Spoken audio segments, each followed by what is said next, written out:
Hello and welcome back, Squirrel Nation. I hope you're all having an outstanding day. Today I am doing a guide for mana. This guide is targeted at beginning players and veteran players alike. We're going to start from very basic concepts and we're going to slowly progress to more advanced concepts. So I hope everybody learned something from this video. So just kick back, put your feet up, grab that popcorn and get ready to learn. Anyways, here we go. Why does mana matter? Okay, well, mana matters because it lets you cast your ultimate. And so then you ask yourself, when am I going to cast my ultimate? Every hero will cast their ultimate after they generate 100 mana, okay? So then the natural question is, how is mana generated, right? How do I generate this mana stuff? Great question, there's two answers. Mana is generated in two ways. The first way is by taking damage, the second way is by doing damage, okay? So when you auto attack the enemy, you do damage, you generate mana. When the enemy attacks you, you take damage, you generate mana. Okay, so let's talk first about doing damage, okay? So when a hero does damage, they can receive a maximum of 10 mana, okay? The max mana they can get is 10. So if you do 1000 damage, you're gonna receive 10 mana. If you do 100 damage, you're gonna receive 10 mana, okay? But the damage you have to do to receive the maximum mana is 50, okay? So if you do 20 damage, you're not going to receive 10 mana. But if you do 50, 100, 1000, you're still going to receive 10, okay? You got that. Damage is calculated after mitigation, meaning after you take out armor and stuff like that. Okay, now let me show you an example of why that matters. Siren. If you notice, Siren's auto attack damage does 60 at level 1. So 60 damage at level 1 is greater than 50. She should generate 10 mana. Okay, that's true if the enemy target does not have armor. However, if the enemy target has armor, like let's say it's a pirate captain and it has 10 armor, then you are not going to do 50 damage because 10 armor is, I think it's like 33% damage mitigation. So your Siren is not going to actually do 60 damage to the pirate captain. She's going to do something more like around 40, like 42 damage to the pirate captain. So she won't generate 10 mana off of auto attacking a pirate captain. Okay, so a few things I want to point out on that note that are very, very important concepts to mana regeneration. If you load armor onto your tanks and you make sure that the enemy team is attacking your frontline tank, then the enemy team is going to generate ultimates slower because they cannot generate the maximum mana per auto attack, okay? That sounds like a minor detail, but that can be a huge impact on winning late game fights when ultimates really, really matter. Okay, moving on to damage taken. Here's another very important thing to understand.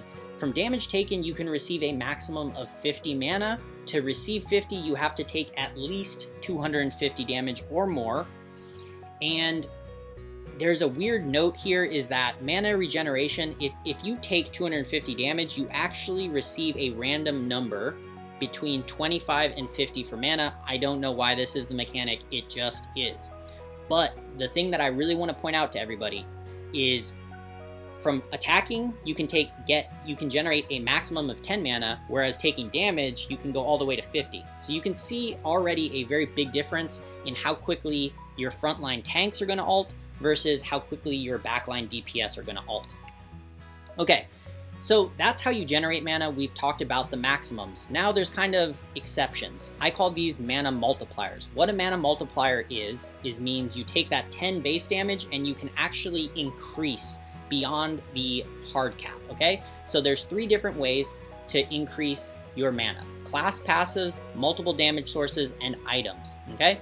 Class passives, mages, warlocks, and shamans all receive double mana, okay? So if I am, let's say, a storm shaman, I auto attack, I do 50 damage, I get 10 mana, and then I multiply it by 2, so actually a storm shaman can receive 20 mana per auto attack, okay?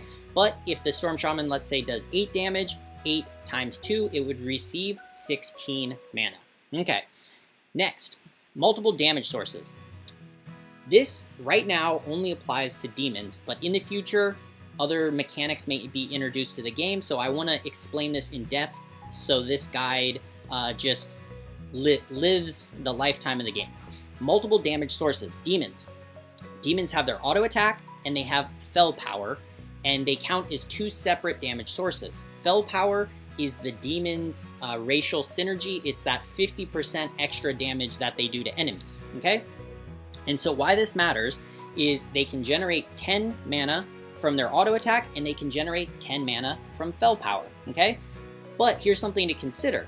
Fel Power is only 50% of the damage, so if their auto attack does 50 damage, that's 10 mana. But then their Fel Power only does 25 damage, it's not going to be 10 mana, so they're not going to get the full 20, okay? However, most demons will double because their attacks are very high. And one thing I really want to point out is Shadow Devil. Shadow Devil, the reason Shadow Devil generates so much mana is he double dips twice, okay? So he double dips from being a demon, but he also double dips from being a warlock. So on his auto attack, Shadow Devil, let's say he does 100 damage, he generates 10 mana times 2 because he's a warlock. So now there's 20 mana from his auto attack. Then you look at his Fel Power. His Fel Power does another 100 damage, right? 10 mana times 2 because he's a warlock. So now that's another 20. And then you add them together, 40 damage. So Shadow Devil is the most in the game, and he can generate 40 damage from one auto attack. Okay, on to mana items. So the main thing you just need to know from mana items is they do stack.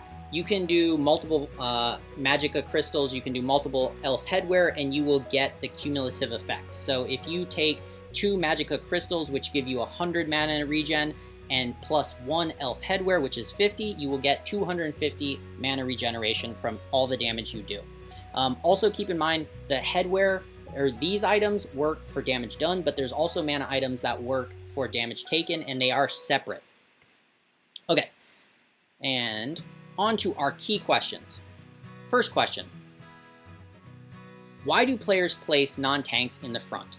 Okay, and the second question is, what is the optimal number of mana items to put on a hero? So we're going to tackle A and then we'll go into B.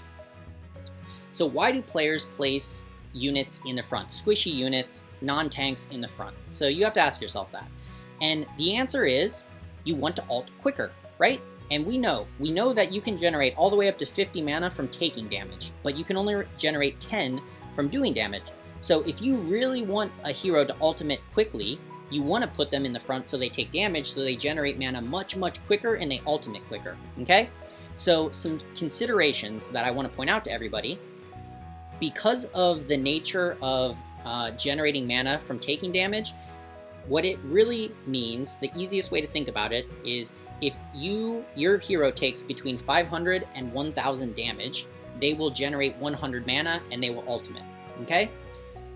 So worst case is 1000 damage, so I'm going to use worst case. So what that means is every 250 damage you take, you only generate 25 mana, so you need to take 4 different instances of 250 damage, and you will have a full ultimate. Okay, so I want to show you something between Storm Shaman and Siren and why this really matters.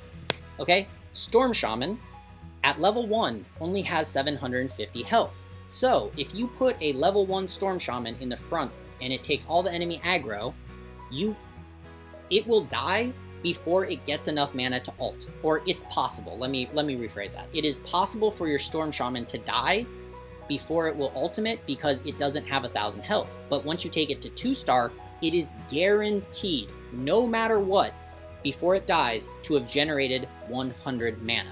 And you ask yourself, why am I saying it that way? Why am I not guaranteed that it ults? Well, in the Storm Shaman's case, I do guarantee that it ults, as long as it's not CC'd, crowd controlled.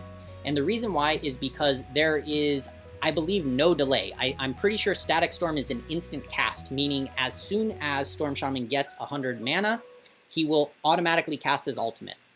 So that's why Storm Shaman is a great unit to put in the front, because you put him in the front, he takes damage, he has 1000 health to go through, meaning he's guaranteed to generate 100 mana and ult. And his ult is instant, so he will cast it, okay? On the other hand, let's look at Siren. Oh, went too far. Okay, let's look at Siren. Siren still has the same amount of health, so 150, or we're looking at level 2, has 1500 health. However, Siren's ultimate is not instant cast, there is a delay. It takes 2 seconds for Siren to turn the enemies into stone. So if you put a Siren in the front line, she takes 1,000 damage, she starts to cast her ultimate, and then she only has 500 health left. So if the enemy does that 500 health, well, your Siren dies and she doesn't turn anybody to stone, okay? So this applies to a lot of different heroes. I just want to kind of point this out to you that when you are considering what heroes to put in the front, consider A, do they have more than 1,000 health, and B, how quickly does their ultimate cast once they generate 100 mana. Okay, on to the last topic for this video, and probably the most complicated, but the most beneficial if you really understand it, is what is the optimal amount of mana to put on a hero? Okay, well, when thinking about this, I think about a few things. One, attack speed times mana generated per attack equals how quickly you will ult. Okay, so as an example, if we look at a Shining Assassin, its attack speed is 1.2 seconds. It can generate 10 mana per auto attack because it does not double dip. So you take 10 times the 1.2 seconds and you get 12 seconds. So it will take a Shining Assassin 10 auto attacks, which takes it 12 seconds to generate 100 mana to cast its ultimate, okay? So that is that calculation, okay? Now you have to think about burst versus sustained type ultimates, okay? So, and let me give you an example here. Burst means my Storm Shaman or my Siren, okay? Most likely, I want them to cast once in a fight, and I want them to cast as quickly as possible. I don't expect them to cast multiple ultimates in a fight, okay? So then that's what I consider burst. So in burst cases, I just want to stack as much mana on them as I can so that they ultimate very quickly. However, sustained is more your Shining Assassin, your Poison Worm. Shining Assassin, I want to cast multiple ultimates in one fight. And Shining Assassin has a 6-second cooldown. So in 6 seconds, a Shining Assassin will attack every 1.2 seconds, meaning a Shining Assassin will attack 5 times in 6 seconds. Okay, why does that matter? Well, 5 auto attacks would generate 50 mana. But if I add 100 mana regeneration item to a Shining Assassin, she will generate 100 mana in 5 auto attacks. And hopefully you see that then every 6 seconds I can cast my ultimate, and every 6 seconds I will perfectly generate 100 mana. There's no mana waste, and my Shining Assassin will just simply keep ulting every 6 seconds throughout a fight. So that to me is the perfect amount of mana to put on your Shining Assassin. So if you have a Shining Assassin, 100 mana. Okay, now let's look at the Poison Worm. Poison Worm, I use it because it's more complicated. Poison Worm, at different ranks, the cooldown changes. So that's one thing you need to consider. For the purpose of this, let's talk about a level 2 Poison Worm, so its cooldown is 4 seconds, okay? Also, Poison Worm does double dip because it's a Warlock. So, if we think about 4 seconds, that means I'm going to auto attack every 3 times in that 4-second window, okay? But there's kind of a waste because 3 auto attacks takes me 3.6 seconds. So you can already see where a gap. Shining Assassin has that perfect fit. Poison Worm doesn't have that perfect fit. Okay, but I have 3 auto attacks to generate 100 mana. That's my goal. So a Poison Worm, how do I do that? Well, if I give it 100 mana regeneration, right? Every auto attack, it will generate 30 mana. Okay, so that means it needs 4 auto attacks to generate over 100 mana, and there's going to be mana wasted. Right? 3 auto attacks would be 120 mana, but you can't go over 100, and I'll just cast my ultimate, right? So you can see where Poison Worm's kind of inefficient about items. So at 100 mana regeneration, a Poison Worm will cast its ultimate every 4.8 seconds, and you're not casting your ultimate off cooldown. But if you add 150 mana to a Poison Worm, then it will actually cast its ultimate every 2 auto attacks. 2 auto attacks times 1.2 seconds, 2.4 seconds. So then every 2.4 seconds, your Poison Worm will generate 100 mana, so then you're actually capped by the 4-second cooldown, and if you get it to 3-star by some miracle, you actually will be capped by the 3-second cooldown.